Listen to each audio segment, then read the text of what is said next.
Today we're going to talk about what's probably the very simplest economic model, which we're going to refer to usually as a PPF.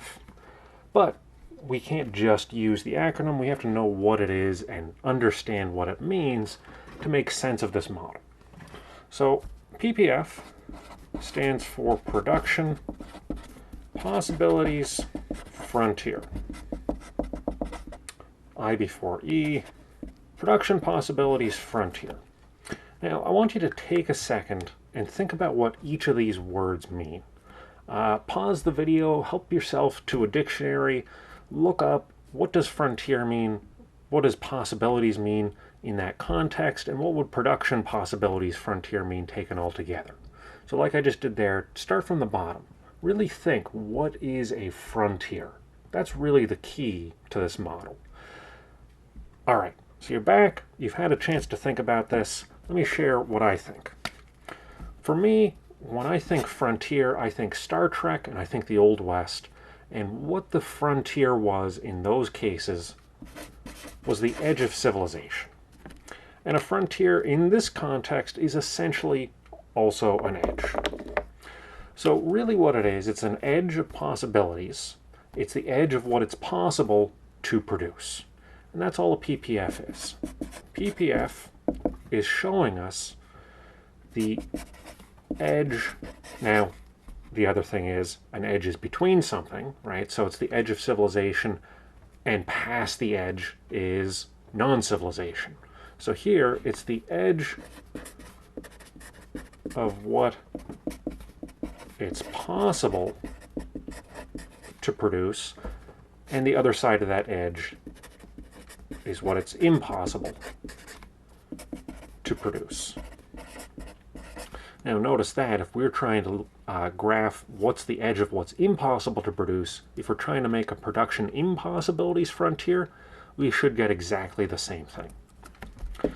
Now what that means, I think, is going to be easier to understand with an even simpler idea.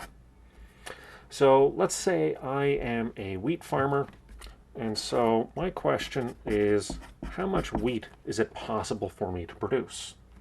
Well, let's say I've got 100 acres, and let's say that if I really just work this land, put a lot of fertilizer, put a lot of attention into this, maybe the most I can possibly produce is, I don't even know, a plausible, realistic number. Let's just say 500,000 bushels of wheat. That is a completely made-up number, but you're probably not a wheat farmer, so you probably don't know that. Essentially what is going on is a one-dimensional PPF for my situation would just be, here's my maximum production level. Now let's think about all of the possible things that I can produce. So not just the edge, right? The edge is, of course, interesting, but really what we want to know is, what are my possible levels of production? Well, if I can make as much as 500,000, then I could make 250,000 too. Or I could make in between there, or I could make in between there, or I could make none. So really what's going on is all of these numbers, 499,000, 100,000, 1 bushel of wheat, all of these levels of output are possible. Now, what about over here? Here we've got negative values, right? Let me try and get a, let's call that negative 50,000. So is it possible for me to produce negative 50,000 bushels of wheat? Well, not really. Not in the sense of production. Now I could use up 50,000 bushels of wheat, in which case we'd be talking about consumption instead of production. I don't think it's quite right to call that negative production. We're really doing something different when we're consuming it. But this raises an important thing. In general, with economics, we're dealing with things that only have positive values. So when we draw a two-dimensional graph, we're going to have a positive amount of x, a positive amount of y, but we're basically not going to do things where there's negative values of those. All right, so we've gotten a simple PPF, and what we've seen is the set of choices we have given that PPF in one dimension. Now, more often we're going to deal with a PPF in 2 dimensions. So here I'm just saying how much wheat could I possibly make, period. Now, I might also be interested in how much wheat can I make, and also how much corn can I make. Let me get rid of these just so we don't focus on them. So if I spend all of my time on wheat, I can make a lot. Let's just call that 5. This will be hundreds or 100,000s of bushels. Anytime you've got a 2-dimensional graph, each axis represents some dimension, and in this case our dimension is how many hundreds of thousands of bushels of wheat do we have. So if I spend all of my time and all of my resources on wheat, what is the edge of what it's possible for me to produce? It would be 5. And how much corn can I produce if I'm growing as much wheat as physically possible? Well, the answer is probably 0. If that's the case, I've got a point in this 2-dimensional space that represents a part of my PPF. Now let's think about how much corn I could make. Let's say maybe the amount of corn I can make is 10 I guess this would be 1,000,000 bushels. 100,000 bushels. If I spend all my time on corn and none of my time on wheat, then I'm over here. Now, we've got a number of different possibilities. If I spend half of my time on each, it might be that I get 2.5 and 5. If that's the case, there should be something like a straight line in between these. So, if this is my PPF, what I've got is a nice simple illustration of all of my options. I can make a lot of corn, I could make a lot of wheat, I could make not much of either, right? It's always an option to do very little of something, or I could do a moderate amount of both. All the points in this triangle are possible. Now, more often the way we use this is to think about what happens if we are already on the PPF and we make some change. So let's say we're at this point, I'm going to nudge this down, I'm going to say that we're at this point where we're making 5 units of corn and 2.5 units of wheat. What happens if we want to make 1 more unit of wheat? If we want to go to 3.5, we're necessarily going to have to move down the corn dimension. So for 3.5, this might mean that we're down to 3 units of corn over here. If that's the case, what that tells us is that the opportunity cost of 1 unit of wheat, in this case, was equal to 2 units of corn. So the slope of the PPF tells us about a trade-off we face between 2 products that are illustrated by that PPF. Now, let me show you a little bit more complications by adding 2 things. The first is, there's no reason we have to limit ourselves to 2 dimensions. So maybe I can make corn, wheat, or soy, and in this case I can draw a 3-dimensional PPF. And now my PPF is really the surface of this triangle in 3 dimensions. And I can still find opportunity cost, just if I want the opportunity cost of wheat in terms of corn, it means that I'm moving down this particular slice of that PPF, right? If I say I'm going to make X amount of corn, and given that I want to know the trade-off between these 2, the slope along that portion of the PPF is what I'm interested in. Now, I'm sure you can tell that if we try and keep drawing 3-dimensional PPFs, it's going to quickly get out of hand. We could try and find ways to make higher dimensional PPFs, but it's just not going to be useful. But that's fine, because the basic logic of a simple 2-dimensional PPF does most of the heavy lifting for us. We just have in the back of our minds that the real world is a many-dimensional version of this. Now let me add one more thing related to the law of diminishing marginal returns.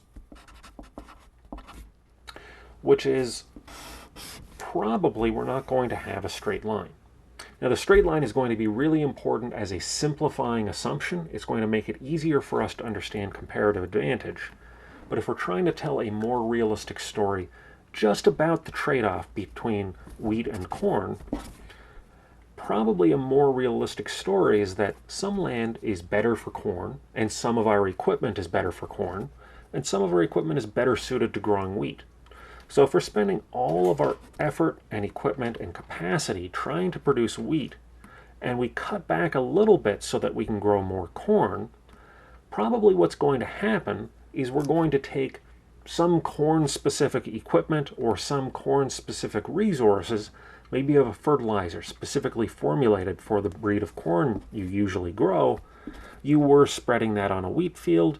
Now, since you're growing less wheat, you can use that specialized product on the best patch of land for corn, and you're going to give up a little bit of wheat, but you're going to gain a lot more production in terms of corn. Now, if we did the same thing from the other end, that would be we're growing a lot of corn and we cut back just a little bit, and that frees up resources that are much better suited for wheat, and the result is we end up with this sort of bowed out PPF. This bowed out PPF, what it tells us is that when we get close to either of these corners, the cost of moving further to that corner is going to be greater. We're facing increasing marginal cost, which is really just the flip side of the law of diminishing marginal returns. Increasing marginal cost. Now remember here we said, let's say for 10 and 5, if it's a straight line,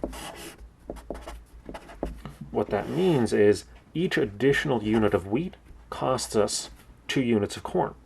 If we give up 10 units of corn, we're going to get 5 units of wheat. If we give up 1/5 of that, we're going to get 1/5 of this. So if we want 1 extra unit of wheat, we need to lose 2 units of corn. Right? Simple, nice, easy trade-off. And you can see that's going to be the same anywhere on this line because it's a straight line. But if we have diminishing marginal returns, maybe we start with that trade-off. We give up 2 units of corn and we get 1 unit of wheat. What should happen after that is we should have to give up more units of corn to get the same output. So whatever this difference is, let's try and make this to a specific scale. So here will be our units here. We're going to move 1 more unit, but we're going to have to move further down. And then 1 more unit, we're going to have an even bigger gap. And then our maximum here is going to be something slightly bigger than 3. Now, I didn't draw that very well, but the point is, the amount we move down is increasing, but the amount we're moving to the right is staying the same. And that's just saying we have to give up more corn to get the same amount of wheat, or each additional unit of wheat comes at an increasing cost in terms of corn. And it's true in the other direction also. If we want to move up by the same amount each time, these arrows all look approximately the same. And if we're starting from here, the first one is going to be easiest. So we're going to give up a little bit, and then we're going to have to give up more, and then we're going to have to give up even more than that. And what that means is our PPF, again, not very well drawn, but it is bendy. It's not as straight as this. Let me just do one more very exaggerated one, and hopefully this works better. I'm going to draw the curve first, and then I'm just going to show what's happening here. Is we're getting a big amount of x, giving up a small amount of y. Giving up the same amount of y, we're going to get less x. Giving up the same amount again, we're going to get even less than that. And that's just going to keep increasing, or rather decreasing. For each -1 unit of y, each unit of y we give up, we're getting less and less x in exchange. And if we go the other direction, each unit of x we give up initially gives us a lot of potential y, but as we give up more, we're getting less and less out of that process. So that's the law of diminishing marginal returns, and that's why we would normally expect a PPF to bow out like this. So if you're making real-world decisions about should I invest more in one line of business versus another, you probably want to think about it in these terms. But for the class you're in right now, these straight lines are going to be really important for understanding comparative advantage, because that's the way you learn it without having to know the calculus necessary to sort out this.